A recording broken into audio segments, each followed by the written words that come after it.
Hi there, it's Lisa Howell here from Perfect Form Physio, and today I wanted to do a quick video to explain a little about non-specific low back pain that we seem to get a lot of in clinic.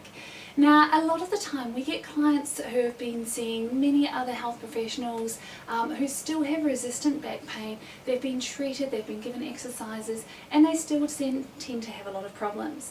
Now, there is a common thread that we see running through this, and it's something that is very, very important. So I wanted to give you a little bit of background on why it happens. Now, there are many, many types of back pain, and there's no way that I can diagnose anything through a video, obviously. However, there is one type that seems to slip through the gaps because it's not really definable in a lot of medical terms.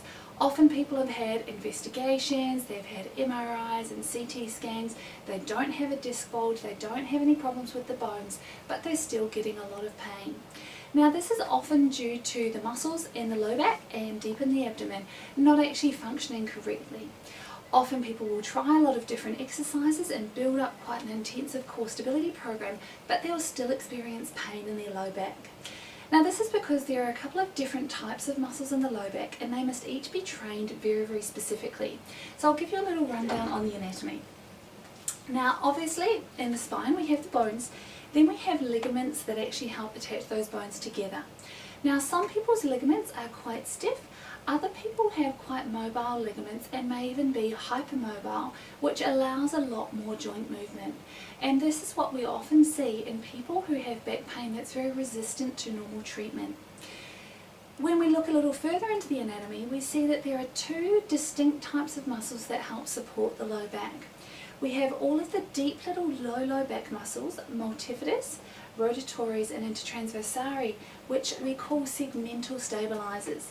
So they just cross one or two joints to really stabilize at a very, very low level. These muscles are naturally designed to be on at a low intensity but for a long period of time. So they're actually designed to be like dynamic ligaments to actually help stabilize the spine in different positions.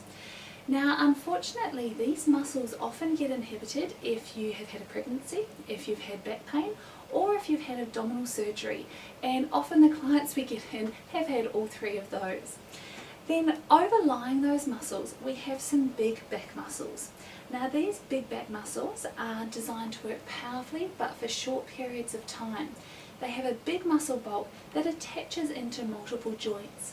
What often happens is if the underneath layer has not been working due to it being inhibited by those things I mentioned before, then the big outside back muscles tend to grip on and try and compensate. This works for a short period of time, but it's kind of like somebody trying to work day shift and night shift. It doesn't work for a long period of time. These muscles will attempt to stabilize, but then they will get very tired and fatigued, and often you'll start to slump or get very sore in the outer back muscles, or feel like you want to massage all the time or to use heat. This is a good sign that these big outside back muscles have been overworking. Now, the secret to this is actually being able to effectively stabilize all of these deep little internal back muscles to really help stabilize the spine. This in turn releases all the outside back muscles, so you have a sense of freedom and releasing all that low back pain. Now, this sounds pretty simple. It is a rather tricky process to get all of these muscles going in everyone because it's a very, very fine area, and it's something that you can't just prescribe one exercise for everyone. In the clinic, we are very experienced at teaching people how to switch these on no matter what kind of back you have. So if this sounds like an area that is a problem to you, if you find it hard to sit for long periods of time or stand for long periods of time, if you feel like you're always rubbing your hands into your low back and want to sit down to release it, then this is an area that we can probably work well with you on. Give us a call and we can start progressing you onto a program that really helps stabilize this area of the low back to help settle all that niggly little low back pain for good.